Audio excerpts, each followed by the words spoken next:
കടലിന്റെ അടിത്തട്ടിലുള്ള ലോകം ആഴങ്ങളിലേക്ക് നീന്തിച്ചെന്ന് പഠിച്ച ഒരു ശാസ്ത്രജ്ഞയെ പരിചയപ്പെടാം. മംഗലാപുരത്തെ CMFRI കേന്ദ്രത്തിലെ ശാസ്ത്രജ്ഞയാണ് ഡോക്ടർ ദിവ്യ വിശ്വംഭരൻ.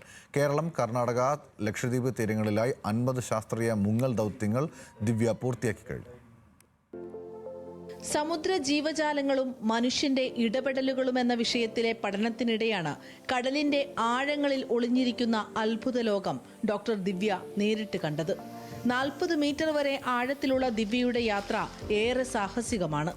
ലക്ഷദ്വീപിലെ പര്യവേഷണത്തിനിടയിലാണ് മുങ്ങൽ പഠിക്കണമെന്ന് ദിവ്യയ്ക്ക് തോന്നിയത്. പഠനത്തിനായി കടലിൽ പോയാൽ മുങ്ങൽ വിദഗ്ധർ അടിത്തട്ടിൽ പോയി സാമ്പിളുകൾ കൊണ്ടുവരുന്നതാണ് പതിവ്. അതുവരെ ബോട്ടിൽ കാത്തിരിക്കണം.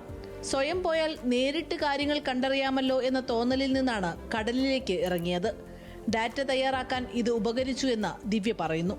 നിറപ്പകിട്ടുള്ള മീനുകൾ, പവിഴപ്പുറ്റുകൾ, അങ്ങനെ കാഴ്ചകൾ കണ്ട് ആഴത്തിലേക്ക് പോയാൽ ഇരുട്ട് കൂടി വരും.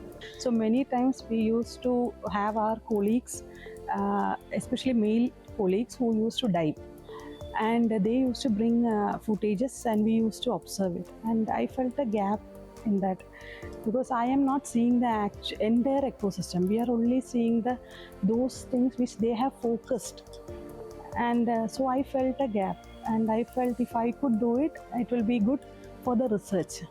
ഉപേക്ഷിക്കപ്പെട്ട മത്സ്യബന്ധന വലകൾ അടിത്തട്ടിൽ ഒരുപാടുണ്ട്. വലയിൽ കുടുങ്ങി ചത്തുപോയ വലിയ മീനുകൾ, തകർന്ന കപ്പലുകളുടെ അവശിഷ്ടങ്ങൾ, അങ്ങനെ സങ്കട കാഴ്ചകളുമുണ്ട് കടലിനടിയിൽ.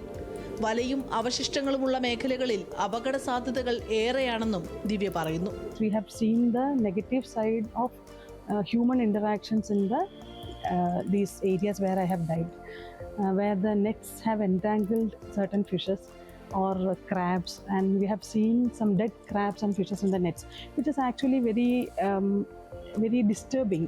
സെൻട്രൽ മറൈൻ ഫിഷറീസ് റിസർച്ച് ഇൻസ്റ്റിറ്റ്യൂട്ടിലെ മുതിർന്ന ശാസ്ത്രജ്ഞയും ഏക സ്ത്രീ ഗവേഷണ ഡൈവറുമാണ് ദിവ്യ. കുടുംബത്തിന്റെ പ്രോത്സാഹനമാണ് ദിവ്യയ്ക്ക് ഡൈവിംഗിൽ കരുത്താകുന്നത്. ന്യൂസ് മലയാളം, കൊച്ചി.